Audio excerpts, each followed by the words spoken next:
This week we'll be moving on to data analysis and problem solving, where we will stay for a while.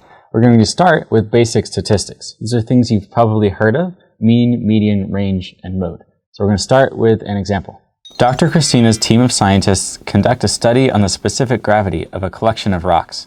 They measure the following specific gravities: 20, 21, 10, 75, 22, 20. What is the difference between the median and the mean of the specific gravities measured? This problem asks us to find the median and the mean of this data set. So let's take a step back from the problem and talk about what both of these terms are. The mean is often known as the average of the data points, and is found by this equation here, the sum of the data over the number of data points. Now, this is the most frequently tested of the four statistics we named earlier, which is lucky because it's often as simple as plugging into that equation. Not always, but most often. So we're going to start with an example like that.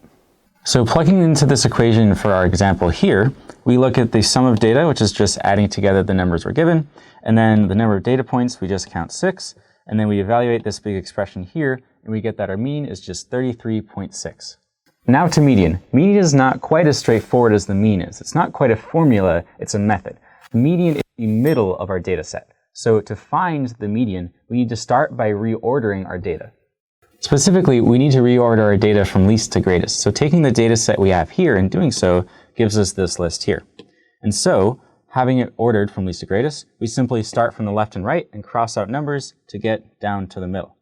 Okay, but now we have two numbers in the middle. There's no single middle number, so what do? Well, in this case, we just take the average, or the mean, of these two numbers, and that is what we call our median. So our median in this case is 20.5. So now that we found both our mean and our median, answering the actual question is as straightforward as finding the difference between the two. So we take median minus mean, plug in what we found, and we get our final answer is just as simple as 13.1, and there we go, we're done. And now that we're familiar with both mean and median, let's look at an example using mean that is not quite as straightforward as plugging into that equation. In a different study, Dr. Christina's team measures the specific gravities of 10 different rocks, and they find a mean specific gravity of 22.6. They then decide to remove an outlier rock, which had a specific gravity of 10. After removing the outlier, what would the new mean specific gravity be? Okay, how do we even start with a problem like this? I told you we were doing data analysis today, right? But we weren't given any data in this problem. Well, we need to use what we know about mean. We were given a mean before, and now we're asked to find the mean after. So we're going to play around with our definition of mean and try to get to an answer. So we were given that before we remove the outlier, the mean is found to be 22.6, and that's with 10 rocks. So if we plug that into our mean equation, we see that we can use that to find the original sum of the specific gravities. Solving this simple equation, we get that the original sum is 226. This will help us later.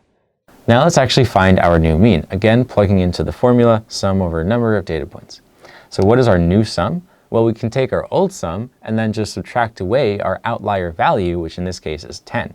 So that's going to be s minus 10. Fortunately, we found s before as 226. And our new number of data points is simply 10 minus 1 because we're taking out one data point. So this gives us our expression for the new mean, 226 minus 10 over 9. We evaluate that. We finally end up with our new mean as 24. So now we've covered at length both mean and median, but there are two more that we're going to look at today: range and mode. These are tested a little bit less often than mean and median, but you should expect to see them. So we're going to do one more example to learn these two concepts together. So note that this is the same as the problem we just saw, except now instead of mean and median, we're looking at range and mode. So let's go ahead and start with the range. The range is simply defined as the largest number in the data set minus the smallest number in the data set. So looking at the data we have here, the range is 75 minus 10 is 65, and that's our range. It's actually a pretty large range for this example, but that makes sense because the data goes all the way from 10 to 75. Okay, it's as simple as that. Now, let's move on to the mode. The mode is the most frequently occurring number in a data set. So if we look at our data here, we see that the number 20 occurs twice, and everything else just happens once. So in this case, our mode is 20, and it's as simple as that. But what if we throw in another 10?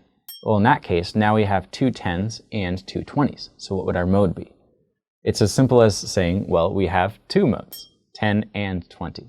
So that's about all you should be expected to know for modes, and we're good. Okay, now we know how to work with statistics based on numerical data sets that we saw today. Next week, we'll look at these concepts and others applied to figures and tables and other types of representations of data sets. Hope you liked the video. If you want to hear more and see what else we're up to, hit like and subscribe, and see a new video coming out from Point Avenue every week. If you want to talk to us, hear more about what we're doing, or have any questions, email us at contact@pointavenue.com. Bye!